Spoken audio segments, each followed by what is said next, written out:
welcome to Law Gurukul. In today's video, we will study the most important act of Hindu law, that is the Hindu Succession Act 1956. It was amended in the year 2005. In this video, we will discuss the important sections of the Hindu Succession Act, and the video is explained in Hindi as well as in English for your exam purpose. If you are new on this channel, please subscribe the channel and press the bell icon also. Let's proceed. Hindu Succession Act 1956. It was amended in the year 2005 and it enumerates the laws relating to the intestate succession. As the name make it clear that the Hindu Succession Act describes the rules, laws and procedure relating to the succession of the property. It means the act contains how the property will be inherited or succeeded among the person. Hindu succession act property को किस तरह से divide या फिर succeed किया जाएगा, किस तरह से इनहेरिट किया जाएगा, इसे आगे के लोगों में किस तरह से डिवाइड किया जाएगा, इससे रिलेटेड जो भी रूल्स और लॉज है वो सब इस हिंदू सक्सेशन एक्ट में डिस्क्राइब किए गए हैं. Through this act, an attempt has been made to ensure equality inheritance rights between sons and daughters. Means the basic focus is given in this act so that the difference between the sons and daughter so that can be eliminated and the equality can be established between the inheritance right of sons and daughter. सन और daughter के inheritance right को equality देने के लिए, इन दोनों के right को equal protection मिले, इसके लिए इस एक्ट में स्पेशल एफर्ट किए गए. ठीक है, तो ये एक्ट बेसिकली क्या बताता है, ये प्रॉपर्टी को सक्सीड करने का तरीका बताता है. It states the laws and the manner of division of property. Okay, section 2 defines the applicability of the act. We will just discuss the important sections. हम सारे sections को नहीं डिस्क्राइब करेंगे, बस कुछ important sections जो है उन्हें हम थोड़ा सा डिटेल में डिस्क्राइब कर लेंगे. तो सेक्शन 2 हमें ये बताता है कि ये किन लोगों पर ये एप्लीकेबल है. So the name itself make it clear that the Hindu succession act is applicable to all Hindus. नाम से ही पता चल रहा है कि जो हिंदू सक्सेशन एक्ट है ये सभी हिंदूज पर अप्लाई होते हैं. तो हिंदूज कौन कौन है, ये इंक्लूड करता है बुद्धिस्ट, सिख और जैन को भी. तो जो जितने भी हिंदू हैं इंक्लूडिंग बुद्धिस्ट, सिख और जैन, इन सभी पर इस एक्ट के रूल्स जो है वो एप्लीकेबल होंगे. The act does not apply to the property of a Hindu who is married under the special marriage act to a non Hindu. वैसे जो स्पेशल मैरिज एक्ट के अंडर जो जिन हिंदू ने मैरिज किया है और जो अदर स्पाउस है वो नॉन हिंदू है, तो उन लोगों पर ये हिंदू सक्सेशन एक्ट के जो रूल्स है वो एप्लीकेबल नहीं होंगे. बिकॉज हमने इसके पहले के हिंदू लॉज के और भी जो वीडियोस है उन हिंदू मैरिज एक्ट वगैरह उसमें भी हमने देखा है कि अगर स्पाउस जो है वो एक स्पाउस हिंदू है और एक स्पाउस नॉन हिंदू है, तो इस केस में जो बाकी लॉज है वो डिपेंड करते हैं सर्कमस्टांसेस पे कि किन पर एप्लीकेबल होंगे किन पर नहीं होंगे. But the Hindu succession act makes it clear that if a person is married to a non-Hindu under the Special Marriage Act, then the provision of the Hindu Succession Act will not apply to them. उस case में Hindu succession act के जो भी rules है वो उन पर applicable नहीं होंगे. ठीक है, तो ये एक इंपॉर्टेंट पॉइंट है, इससे क्वेश्चन पूछा जा सकता है. The question can come in a twisted form relating to the special marriage act वाले प्रोविजन से कि if a Hindu is married to a non-Hindu under the Special Marriage Act, does the provision of Hindu Succession Act will apply? Your answer will be no. ठीक है, clear हो गया. Section 2 clearly ये बता दे कि जो भी हिंदूज हैं इंक्लूडिंग बुद्धिस्ट, सिख और Jain, that is applicable to all of them. But if a Hindu who is married to a non-Hindu under the Special Marriage Act, then the provision of the Hindu Succession Act will not apply to them. And further section 3 में क्या है, section 3 में सारे definitions contain है. जैसे कि सभी acts में हमने देखा है कि सेक्शन 2 या 3 में बेसिकली जो एक्ट में जितने भी वर्ड्स यूज किए गए उनको डिस्क्राइब किया गया. सो हम कुछ इंपॉर्टेंट डेफिनेशंस को ही डिस्कस करेंगे जो कि एग्जाम पर्पस से इंपॉर्टेंट है. So the first is agnate. Section 3(1) clause A defines agnet. Who is agnet? A person is said to be an agnet of another if the two are related by blood or adoption wholly through mates. Section 3(1) clause A said that two persons are said to be agnate when the relation between them is by blood or adoption and wholly through males. Agnate, the word agnate denotes the blood relations or the adoption related relations but wholly through males. Males के through जो भी आगे के relations बन रहे हैं, चाहे वो ब्लड रिलेशन के थ्रू हो या फिर अडॉप्शन के थ्रू हो, तो वो एग्नेट कहलाते हैं. एग्नेट का जो रिलेशन है वो ब्लड या मैरिज, ब्लड से भी रिलेट हो सकता है, मैरिज से भी रिलेट हो सकता है. The ascendant or descendant of a Hindu in a male line of succession through male are agnate. हिंदुओं में ये जो लाइन्स ऑफ सक्सेशन हम बनाते हैं, उसमें जो मेल के साइड से जो भी लाइन्स बन रही है वो सारे एग्नेट की कैटेगरी में आएंगे. See the example, father. Father के ऊपर वाला जो असेंडेंट है वो क्या हो गया, ग्रैंडफादर. यानी जो मेल वाली जो सीधी लाइन जाती है वो सभी एग्नेट की कैटेगरी में आएंगे. ठीक है. अब फादर के बाद अंकल, अंकल के सन, सन के सन या फिर उनका ग्रैंडसन. तो ये जो मेल वाली पूरी लाइन जा रही है, ग्रैंडफादर से फादर, फादर के बाद फिर अंकल के जो बेटे हुए, फिर उसके बाद जो ग्रैंडसन हुआ, ये सब जो मेल वाले जितने भी मेल कैटेगरी के जो रिलेशनशिप है, चाहे वो ब्लड से हो या अडॉप्शन, अगर फादर ने किसी सन को अडॉप्ट किया है तो वो भी एग्नेट की कैटेगरी में आएगा. और ये सिर्फ मेल के थ्रू रिलेशंस को कंटेन करता है. इसमें यानी जो रिलेशन है वो मेल के थ्रू ही जाएगा. जैसे ग्रैंडफादर का फादर हो गया, अंकल हो गया, सन हो गया, ग्रैंडसन हो गया. ठीक है. तो ये एग्नेट वाला पोजीशन समझ आया कि कोई भी पर्सन के रिलेशनशिप जो भी ब्लड या मैरिज से बने हो और जो मेल के साइड से हो वो सभी एग्नेट कहलाते हैं. ठीक है. Next is section 3(1) clause C. It defines cognate. Now what is cognate? A person to be a cognate of another if such a person is related to the other by blood or through adoption but not wholly through males. दोनों में सिर्फ एक word का difference है. एग्नेट जो है वो mail के थ्रू जो भी रिलेशंस बन रहे हैं उन्हें एग्नेट कहते हैं. बट कॉग्नेट क्या है, ये ब्लड और अडॉप्शन के थ्रू ही बनते हैं रिलेशन, लेकिन ये टोटली मेल्स पर डिपेंड नहीं होते हैं.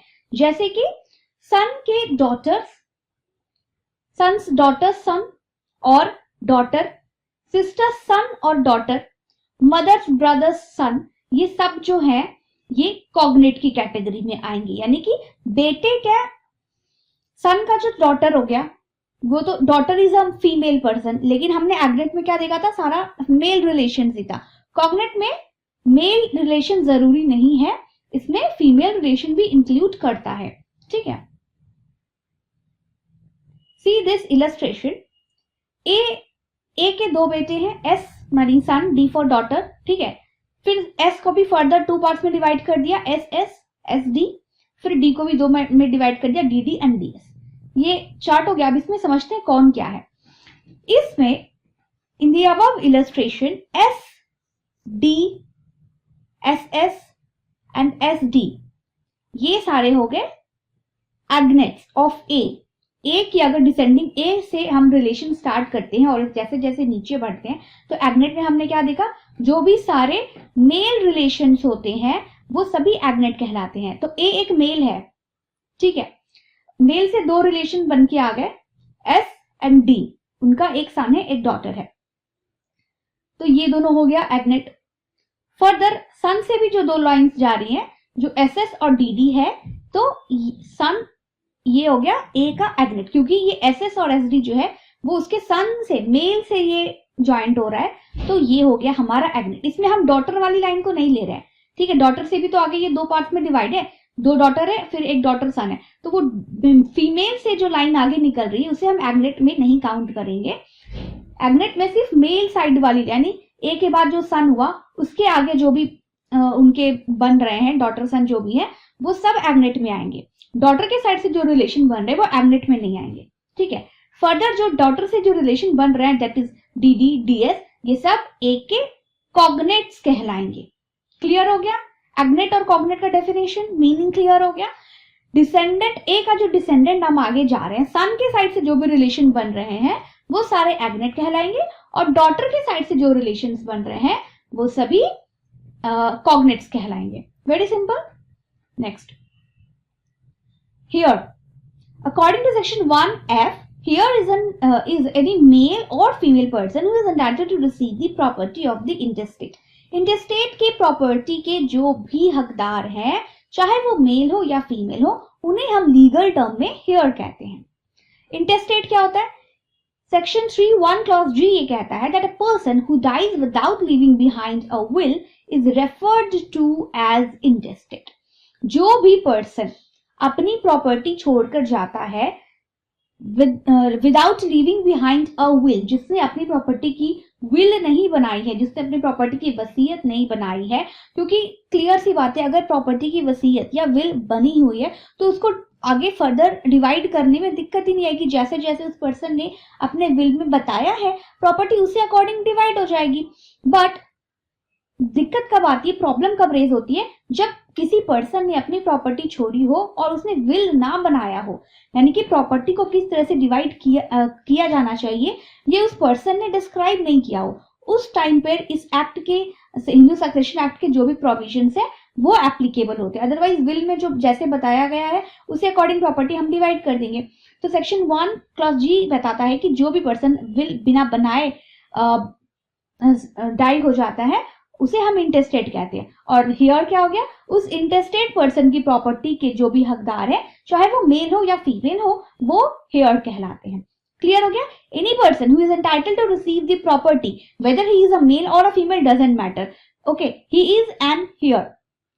And the person who dies without making a will, without stating that how his property will get divided among the persons, that is his father or mother, who will get how much of property. If he has not described anything in a will and he left behind the property without a will, that person is called intestate, and the act clearly describes the rules, procedure and laws that how the property of this intestate will be get divided among these heirs.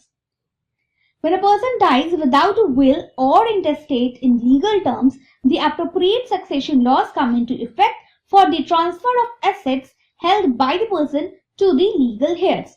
Clear? जो मैंने भी बताया, हमने जो भी discuss किया कि अगर कोई पर्सन अपनी प्रॉपर्टी को विदाउट एनी विल छोड़ के चला जाता है, वो इंटेस्टेट हो गया. और इस एक्ट में क्या है, the act contains the appropriate succession laws that how these property will get transfer to its legal heirs. Section 1 clause D blood relations को बताता है. फुल ब्लड, ये बहुत इंपॉर्टेंट है इन टर्म्स को समझना. बहुत सारे क्वेश्चन और मोस्टली ये ब्लड से ही क्वेश्चन पूछे जाते हैं. फुल ब्लड रिलेशन क्या है? Two persons are said to be related to each other by full blood when they are descendant from a common ancestors by the same wife. दो person एक दूसरे के फुल ब्लड रिलेटिव कहलाते हैं जब उन दोनों का एंसेस्टर कॉमन हो और दोनों पर्सन सेम वाइफ से हो. जैसे कि the person who are related to each other by common parent, जिनके फादर और मदर सेम, यानी डिसेंडेंट इसमें एंसेस्टर कौन हो गया, फादर हो गया.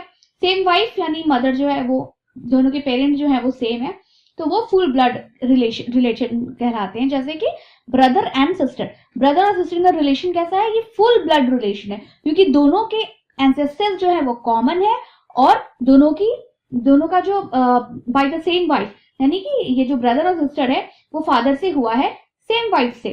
स्टेप मदर की बात यहाँ नहीं हो रही है, वाइफ एक ही है, इससे उनके दो चाइल्ड है. ब्रदर सिस्टर का जो रिलेशन हो गया वो फुल ब्लड कहलाए. दो इट कैन बी ब्रदर और सिस्टर सिस्टर ऑल्सो. तो ये रियल रिलेशन होना चाहिए, सेम वाइफ से होना चाहिए वो किड. वो अडॉप्शन या फिर स्टेप मदर से दोनों का रिलेशनशिप नहीं होना चाहिए. जिनके एंसेस्टर्स कॉमन हो और जो सेम वाइफ से हुए हो उन्हें फुल ब्लड रिलेशनशिप कहते हैं. Half blood, two persons are said to be related to each other by half blood when they are descendant from a common ancestor but by different wives. यानी कि ancestor father तो common है लेकिन जो wife है वो अलग अलग है. यानी कि जो स्टेप ब्रदर और सिस्टर हो गए वो हाफ ब्लड रिलेशनशिप की कैटेगरी में आएंगे. When two persons have a common father, father तो कॉमन है between them but have two different mothers, wife अलग है तो मदर अलग हो गई, then they both are related to each other by half blood.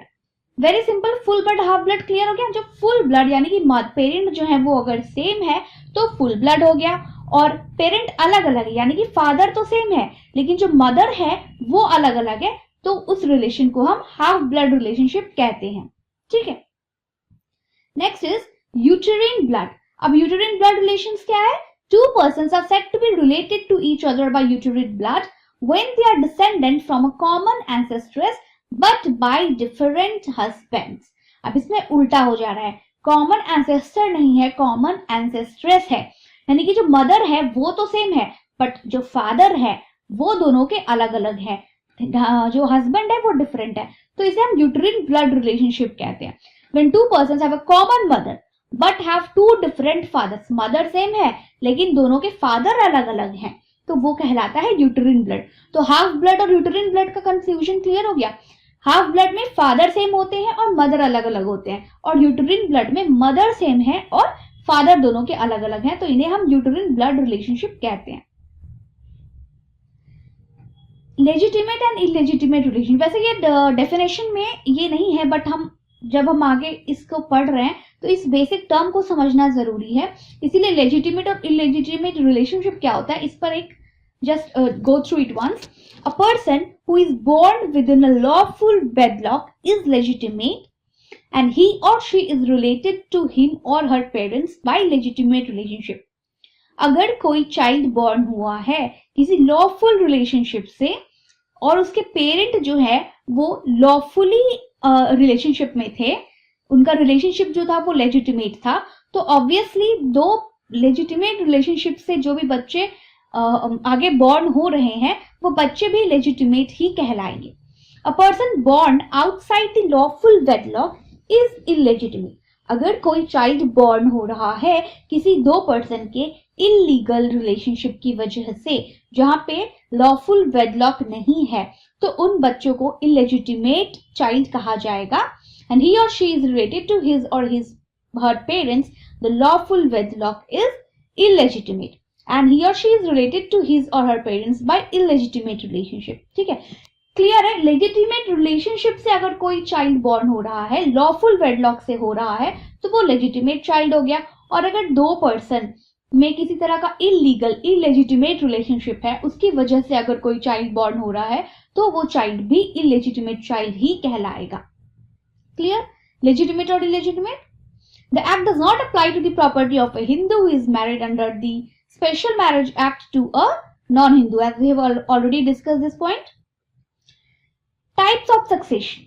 Succession जो है प्रॉपर्टी का वो किस तरह से हम डिस्क्राइब कर सकते हैं। Succession deals with the transfer of property after the demise of an individual. If an individual has been is died, after that, how the property will get transferred, it is called the succession. The regulation that deals with the inheritance of a property is known as the law of succession.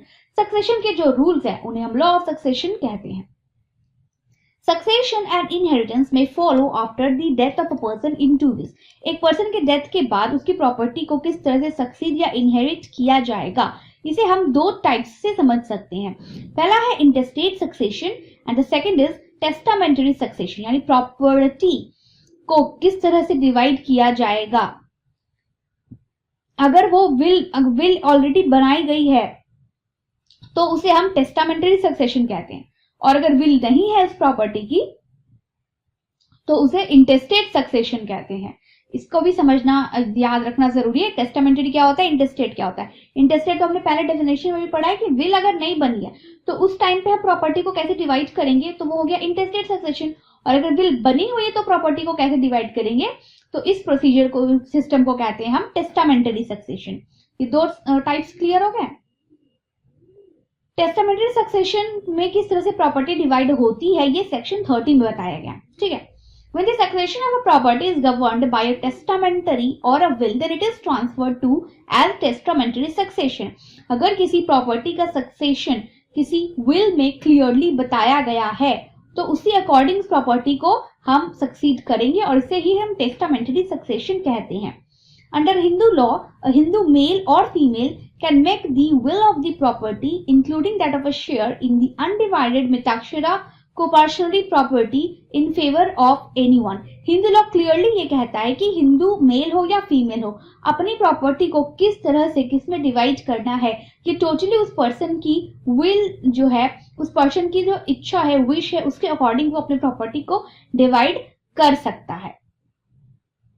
This should be valid and legally enforceable. ये जो testamentary succession है under the Hindu law, ये clearly valid है और ये legally enforceable भी है। This distribution will be under the provision of the will and not through the laws of inheritance.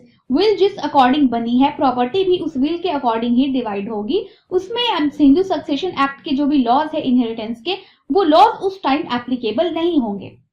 इसलिए इसे टेस्टामेंटरी सक्सेशन कहा गया, क्योंकि मैंने अपनी टेस्टिमनी दे दी है, मेरी प्रॉपर्टी है, तो ऑब्वियसली मुझे जितना जिसे शेयर देने का बन है मैं उतना दूंगी, तो ये लीगली वैलिड है और ये लीगली एनफोर्सेबल भी है।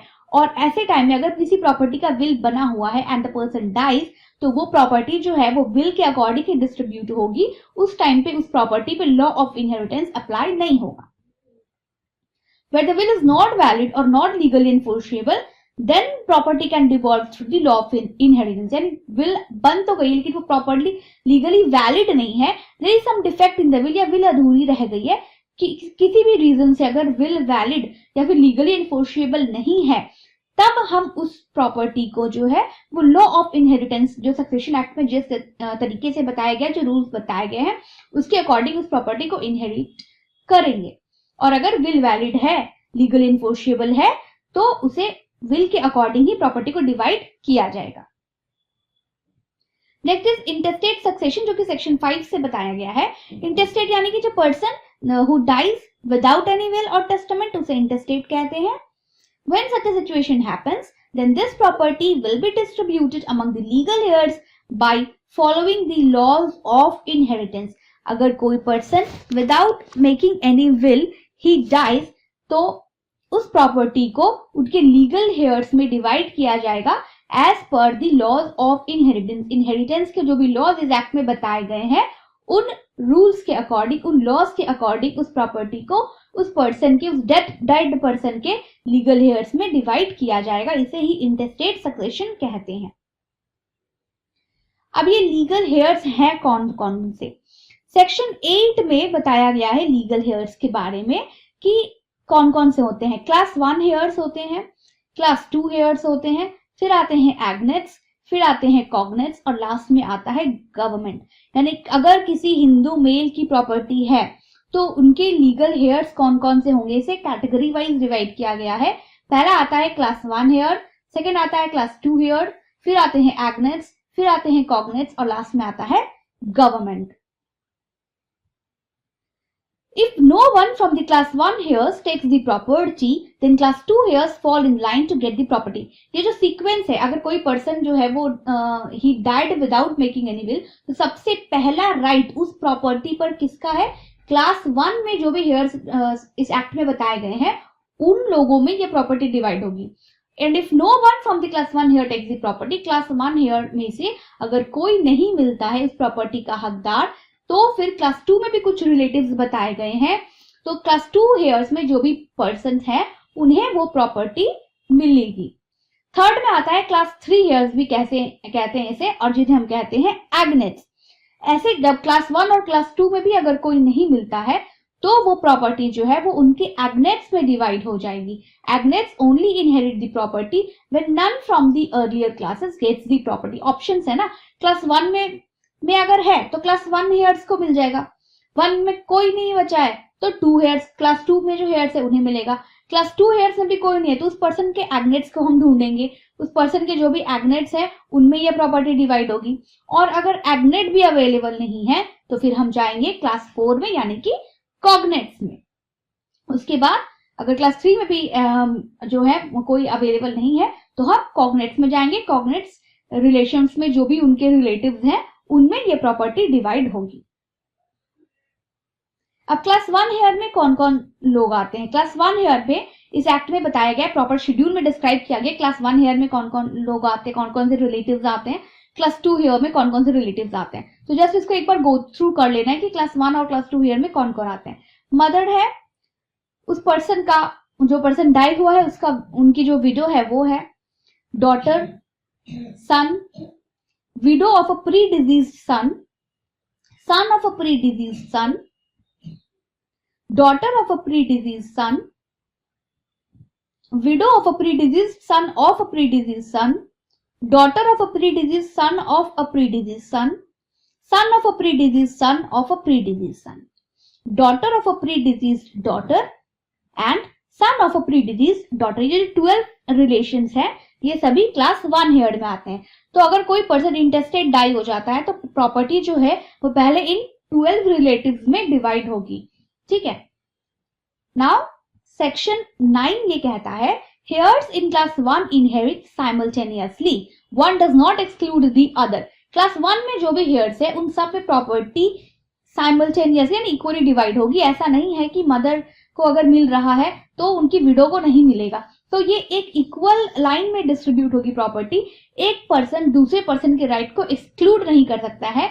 क्लास 1 हेयर जो भी है उन सब में इस प्रॉपर्टी को इक्वली डिवाइड किया जाएगा. All of them will inherit simultaneously, and even if any of them is present, then the property will not go to the class 2 heir. यानी कि जो हमने रिलेशंस पढ़े हैं क्लास 1 हेयर में उसमें से अगर कोई भी पर्सन अवेलेबल नहीं है तो ही हम क्लास 2 हेयर्स में प्रॉपर्टी को डिवाइड करेंगे. अगर उस 12 रिलेशनशिप में क्लास 1 हेयर्स में से जो 12 रिलेशंस हमने बताए हैं उनमें से कोई एक भी प्रेजेंट है तो सारी प्रॉपर्टी जो है वो सिर्फ एक पर्सन को जाएगी. उसके बाद क्लास 2 हेयर्स की तरफ हम प्रोसीड नहीं करेंगे. ये चीजें क्लियर हुई. क्लास 1 हेयर में पहली चीज ये है कि क्लास 1 हेयर में जो प्रॉपर्टी है वो इक्वली साइमल्टेनियसली इनहेरिट होगी, उसमें किसी को भी छोड़ा नहीं जाएगा. और अगर उनमें से सिर्फ कोई एक भी अगर प्रेजेंट है, मान लिया वो पर्सन मैरिड भी नहीं था तो आगे के रिलेशंस तो हो ही नहीं सकते हैं. तो उसके फादर ऑलरेडी डाइड है तो बच गई सिर्फ मदर. तो अगर सिर्फ मदर ही अवेलेबल है क्लास 1 हेयर में से तो सारी प्रॉपर्टी जो है वो मदर के नाम पे चली जाएगी. हम क्लास 2 हेयर की तरफ प्रोसीड नहीं करेंगे. ठीक है. और अगर क्लास 1 हेयर में से कोई भी पर्सन अवेलेबल नहीं है तो ही हम क्लास 2 हेयर्स में जो रिलेशंस मेंशन है उनमें उनकी तरफ बढ़ेंगे प्रॉपर्टी डिवाइड करने के लिए. All class 1 heirs have absolute rights in the property and the shares of a class 1 heir is separate and no person can claim a right by birth in this inherited property.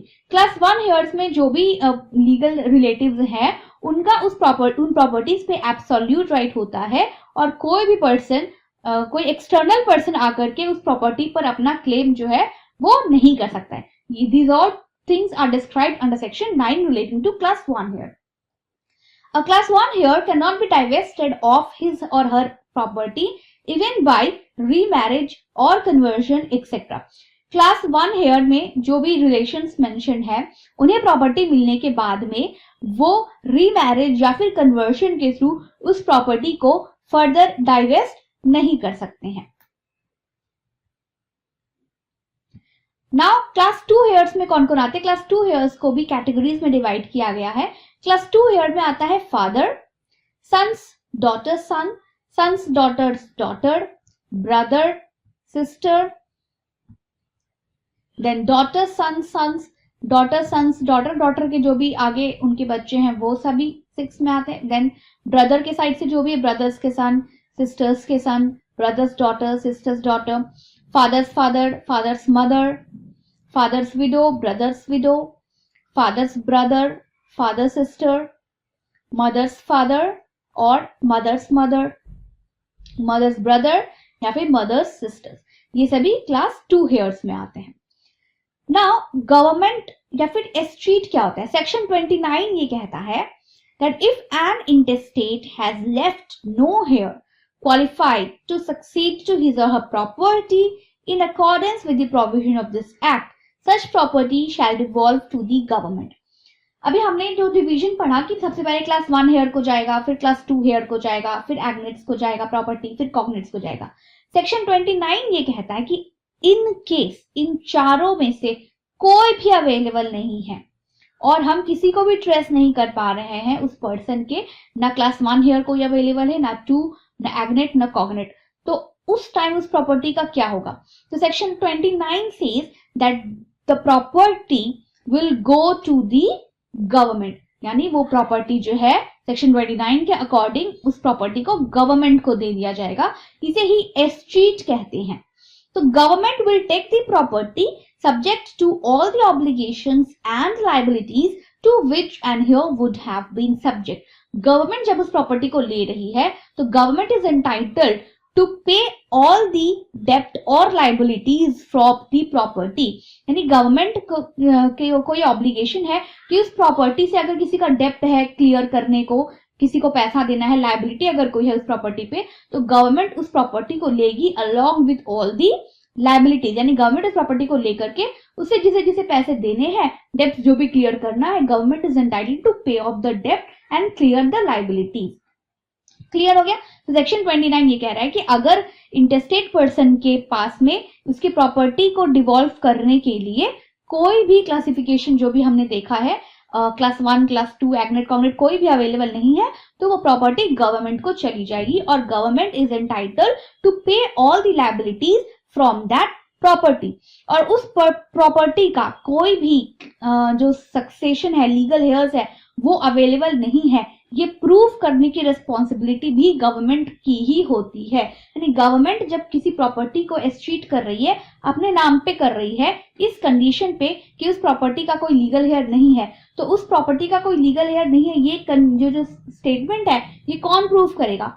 कोई और तो है ही नहीं। जब government property अपने नाम पे ले रही है तो the government will prove the fact that no legal heir is alive to claim his right in the property. 2005 में एक इंपॉर्टेंट अमेंडमेंट हुआ था इस एक्ट में, सेक्शन 6 में। The Hindu Succession Act Amendment 2005 states that it was decided that daughters would be entitled to an equal share in the property as the son. इसलिए 2005 का जो अमेंडमेंट है वो बहुत ही इंपॉर्टेंट है। इसमें फीमेल्स के राइट को डिफेंड किया गया था, उसे और स्ट्रेंथन किया गया था कि जो हिंदू मेल है उसकी प्रॉपर्टी को जब हम आगे डिवाइड कर रहे हैं तो वो जो डॉटर है उसे भी उतना ही इक्वल शेयर और इक्वल राइट मिलेगा प्रॉपर्टी में जितना कि उस प्रॉपर्टी में उसको उसके सन को मिल रहा था। तो जो डॉटर्स के और फीमेल्स के प्रॉपर्टी राइट्स की प्रोटेक्शन की बात है वो सेक्शन 6 में क्लियरली चेंज कर दी गई थी इन द ईयर 2005। अब आते हैं succession to the property of Hindu female. हमने मेल पर्सन की प्रॉपर्टी देख ली, अब फीमेल पर्सन के पास अगर कोई प्रॉपर्टी है तो उसका किस तरह से डिवोल्यूशन होगा। Section 14 says that any property possessed by a female Hindu, whether acquired before or after the commencement of this act, shall be held by her as full owner thereof and not as a limited owner.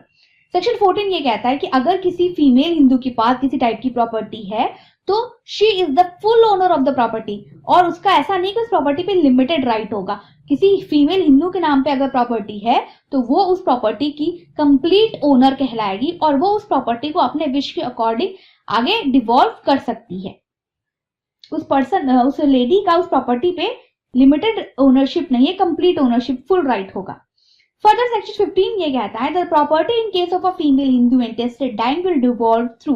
अब female Hindu की जो property है अगर वो इंटेस्टेड die हो जाती है तो उसे किस तरह से डिवाइड किया जाएगा ये बताया गया सेक्शन 15 में। सबसे पहले through the sons and daughters which would also include the children of a predeceased son और a predeceased daughter and the husband. Second is on the heirs of the husband. सबसे पहले sons और daughters पे जाएगा, उसके बाद husband के जो लीगल हेयर्स है उनमें डिवाइड होगा, उसके बाद उनके मदर और फादर पे डिवाइड होगा और लास्ट में फोर्थ में जो है वो फादर के हेयर्स पे डिवाइड होगा। ठीक है, तो this is the procedure of division of property of a Hindu female. पहले सन्स एंड डॉटर पे, उसके बाद हस्बैंड के हेयर्स पे, उसके बाद मदर एंड फादर पे, उसके बाद फादर्स के हेयर्स पे एंड लास्ट में मदर्स के हेयर्स पे। Rights of child in womb section 20 ये कहता है that a child who is in the womb at the time of death of an intestate and who is subsequently born alive shall have the same right to inherit to the intestate as if he or she had been born before the death of the intestate, and The inheritance shall be deemed to vest in such a case with effect from the date of the death of the intestate. हमने बहुत सारे provisions में देखा है कि जो child है जैसे ही वो वुमेन के वूम में आता है वो बहुत सारे लीगल राइट्स लेकर के आता है, जैसे right to live and right to property also. तो किसी भी चाइल्ड का जो एग्जिस्टेंस है वो उसके वूम से ही बन जाता है। तो सेक्शन 20 क्लियरली ये कहता है कि अगर कोई पर्सन, कोई चाइल्ड फीमेल के वूम में है तो वो भी उस पर्सन के प्रॉपर्टी का, इंटेस्टेट अगर कोई प्रॉपर्टी है तो उसका हकदार माना जाएगा, और उससे भी उसका एग्जिस्टेंस हम ऐसे ही कैलकुलेट करेंगे जैसे कि उसका बर्थ हो चुका है। और जैसे अगर वो पर्सन, अगर वो जो चाइल्ड है वो अलाइव, जिंदा, प्रॉपर, सही तरीके से अगर वो उसका बर्थ हो जाता है तो उसको भी इस प्रॉपर्टी में वैसे ही राइट्स मिलेंगे जैसे कि वो पहले से एग्जिस्टेंस में था। तो सिंपली सेक्शन 20 यही कह रहा है कि अगर कोई पर्सन, कोई चाइल्ड जो है वो वूम में है किसी इंटेस्टेट पर्सन के डेथ के टाइम पे, तो उसे उस प्रॉपर्टी पे सिमिलर राइट्स मिलेंगे जैसे कि उस चाइल्ड का बर्थ हो चुका है और वो लीगली वर्ल्ड में एग्जिस्ट कर रहा हो। So section 20 states the rights of child in womb. तो ये हो गए कुछ important sections Hindu succession act के जो आपको एग्जाम पर्पस में बेसिकली यही कुछ सेक्शन से क्वेश्चन जो है वो पूछे जाते हैं। In the next video we will discuss some MCQ so that we can analyse how much you have understood from this video. I hope this video will help you in your exam. Please subscribe the channel, press the bell icon so that you don't miss out any lecture. Thank you.